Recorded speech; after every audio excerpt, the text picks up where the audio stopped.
Such evil is senseless, beyond reason. And for months, I've said I will veto any budget that locks in the sequester, those senseless cuts to domestic and national security priorities. That starts by changing senseless rules that discourage displaced workers from getting the education and training they need to find and fill the jobs of the future. We know that the violence in Iraq will continue. We see that already in the senseless bombing in Kirkuk earlier today. Now, as Iraqis take control of their destiny, they will be tested and targeted. Those who seek to sow sectarian division will attempt more senseless bombings and more killing of innocents. This we know. But as we move forward, the Iraqi people must know that the United States will keep. I just talked to the platoon that lost six of their buddies in a senseless act of violence. How can we honor the fallen? How can we be true to their memory? You see, when a tragedy like this strikes,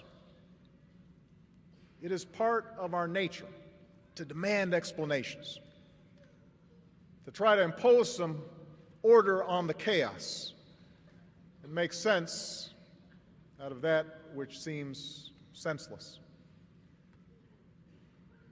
And so we both agreed that we're very pleased with the progress that we've made in making sure that we are working closely together to prevent the kind of senseless violence that we saw in Norway so recently and that we've seen around the world over the last several years.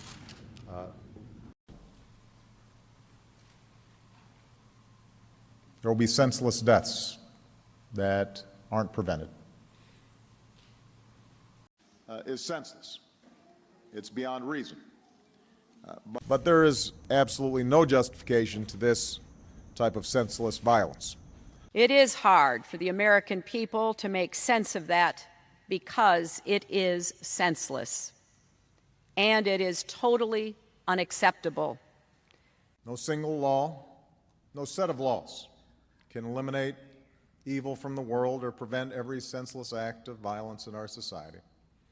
And as I said on Sunday night, there's no law or set of laws that can prevent every. For the men and women in big cities and small towns who fall victim to senseless violence each and every day. What we know is the majority of responsible gun owners recognize we cannot have a situation in which 20 more of our children, or 100 more of our children, or 1,000 more of our children are shot and killed in a senseless fashion, and that there are some common sense steps that we can take and build a consensus around. And Michelle and I send our deepest thoughts and prayers to the families of the victims in the wake of this senseless loss.